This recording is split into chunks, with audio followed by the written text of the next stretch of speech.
I want to get to this other topic. So in Slate, they have a piece on .com. Santa Claus should not be a white man anymore.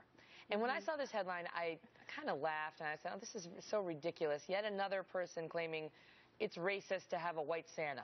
You know, and by the way, for all you kids watching at home, Santa just is white, but this person is just arguing that maybe we should also have a black Santa. But you know, Santa is what he is, and just so you know, we're just debating this because someone wrote about it, kids.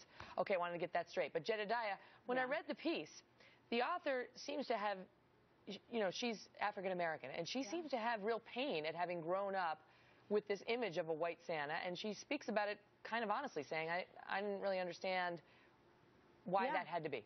Yeah, she wants Santa to be inclusive, and I had the same reaction. Initially, I was thinking, oh, this is more politically correct nonsense, this is hypersensitivity in our culture.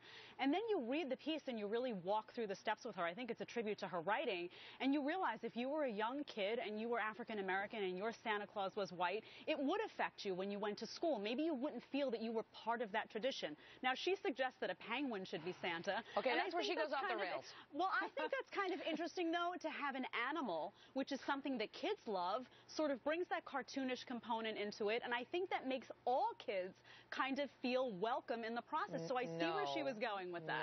No, it doesn't. No, it doesn't make all kids feel. Hey, I like penguins. It makes all birds feel welcome. Kids Monica, like penguins. You know, but okay, so I've given her name is Aisha Harris. I've given her her due on where she was going with it, but just because it makes you feel uncomfortable doesn't mean it has to change. You know, I mean, Jesus was a white man too, but you know, it's like he was a historical figure. I mean, that's a verifiable fact, as is Santa. I just want the kids watching to know that. Yes. But my point is, how do you just revise it, you know, in the middle of the legacy of the story and change Santa from white to black?